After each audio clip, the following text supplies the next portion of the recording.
2 puissance 3 s'écrit 2 fois 2 fois 2, 2 fois 2, 4 fois 2, 8. Donc réponse D. Au bout de 2 heures, les bactéries seront au nombre de 3 puissance 2. 10 puissance 5 multiplié par 10 puissance 7, c'est 10 puissance 5 plus 7. Le nombre écrit peut se réécrire 1 sur 5 puissance 4. Et en ces cas-là, en fait, il peut s'écrire également 5 puissance moins 4. 3 puissance moins 4, le tout à la puissance moins 2, on multiplie les exposants, et donc du coup c'est équivalent à 3 puissance 8. A puissance n fois b puissance n, c'est a fois b, le tout à la puissance n. Donc a c'est 4, b c'est 5, n c'est moins 2. Donc on est bien sur 4 fois 5, c'est-à-dire 20, le tout à la puissance moins 2. Dans cet exercice, il s'agit de remplacer R1 par 6 ohms, et R2 par 4 ohms. À partir de là, on effectue le calcul en mettant les deux fractions au même dénominateur. Le dénominateur sera à 24. On est sur, après avoir calculé tout ça, donc 10 sur 24. Ça veut dire que 1 sur R1 plus 1 sur R2 est égal à 10 sur 24. Et en divisant numérateur et dénominateur par 10, on est bien sur 1 sur 2,4. Ce qui me permet d'identifier 1 sur R, c'est pareil que 1 sur 2,4, c'est-à-dire que la résistance équivalente, eh bien, c'est 2,4 ohms. La plus petite valeur de cette série statistique, c'est 20,09. La plus grande valeur de cette série statistique, c'est 20,69. On fait la différence, 20,69 moins 20,09, on obtient 0,6. Ça veut dire que l'étendue de cette série est de 0,6 ou 0,60 secondes. Pour calculer la moyenne de cette série, on va ajouter toutes les valeurs. On obtient un résultat, donc 142,2, qu'on va diviser par 7, car il y a 7 valeurs. On obtient environ 20,31. Ça veut dire que la moyenne de cette série est d'environ 20,31 secondes. Je range les valeurs de cette série dans l'ordre croissant. Et donc du coup, pour avoir la médiane, je vais observer la valeur qui sépare cette série en deux groupes de même effectif. J'ai un premier groupe à gauche de 20,25 avec 3 valeurs. J'ai un deuxième groupe à droite de 20,25 de 3 valeurs. La valeur médiane de cette série statistique est donc bien de 20,25 secondes. Pour calculer la vitesse, j'applique la formule, distance divisée par le temps. La distance, c'est 200 mètres. Le temps, le plus petit, c'est 20,09. En effectuant cette division, j'obtiens un résultat de 9,955. Donc la vitesse du premier coureur, en tout cas celui qui a gagné, est d'environ 9,955 mètres par seconde. Ce graphique permet de représenter de manière condensée la série statistique que j'ai pu mettre en ligne en bas de cette page. Cette série est constituée de 20 valeurs. 20 divisé par 2 est égal à 10. Dire que la valeur médiane est entre la 10e et la 11e valeur. On peut compter directement sur le graphique les valeurs. Donc la première valeur c'est 135, la deuxième valeur c'est 138, la troisième valeur 140, la quatrième valeur 140, etc. On arrive à obtenir que la 10e valeur c'est 162 et la 11e valeur est 162. La valeur médiane de cette série statistique est donc bien 162 cm. Pour l'exercice 5, quand on clique sur le drapeau vert, donc Scratch demande à l'utilisateur de saisir une valeur. L'utilisateur va saisir la valeur 8 et donc à partir de là, donc dans la case réponse, il va y avoir la valeur 8. Puis Scratch initialise la variable valeur à 1. Donc il y a dans la variable valeur la valeur 1. Nous arrivons maintenant à la boucle. Alors, on me demande pour la première fois que j'exécute la boucle de mettre la variable valeur à valeur multipliée par réponse. C'est-à-dire que je vais mettre dans valeur le résultat de 8 fois 1. C'est-à-dire que maintenant, dans valeur, il y a la valeur 8. Je répète la boucle pour la deuxième fois. Scratch me demande de mettre la variable valeur à ce qu'il y a dans valeur multiplié par ce qu'il y a dans réponse.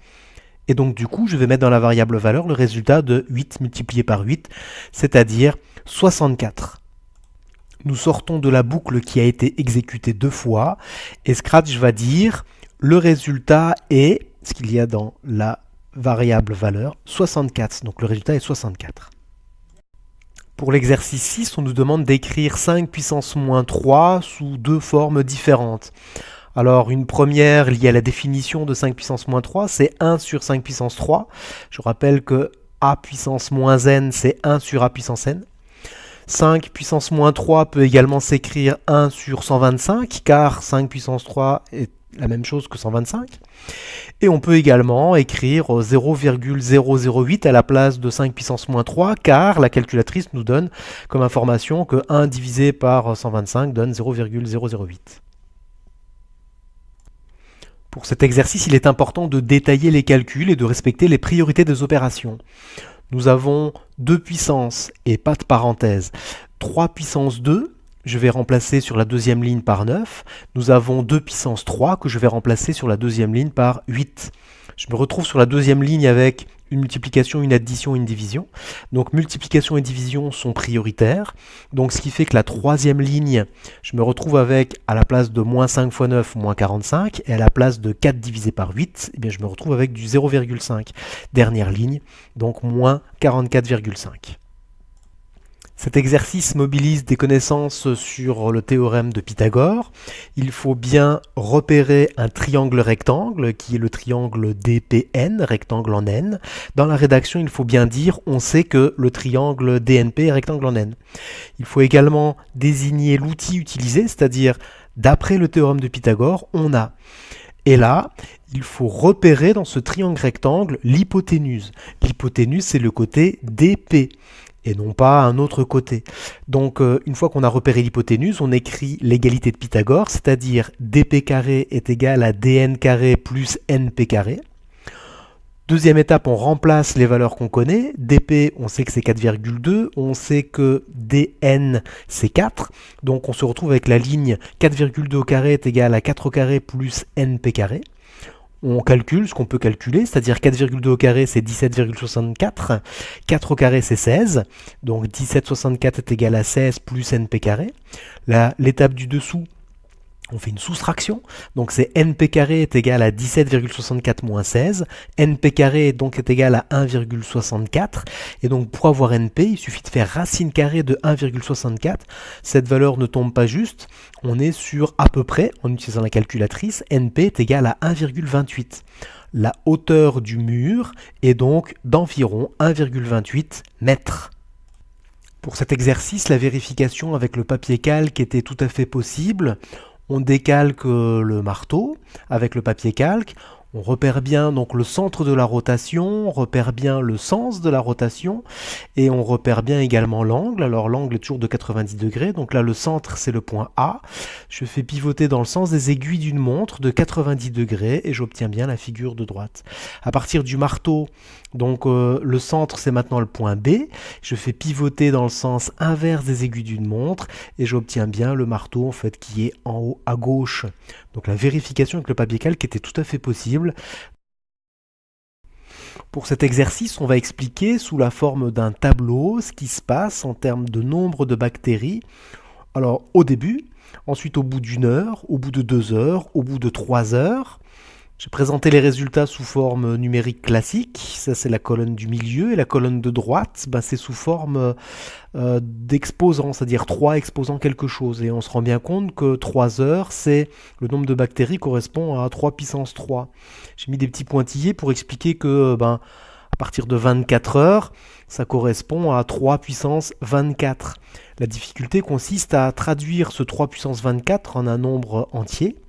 La grande majorité des calculatrices ne sait pas convertir ça en un nombre entier précis. Donc du coup, ce que j'ai fait, c'est j'ai utilisé une formule sur les puissances, c'est-à-dire que 3 puissance 24, c'est 3 puissance 12 multiplié par 3 puissance 12.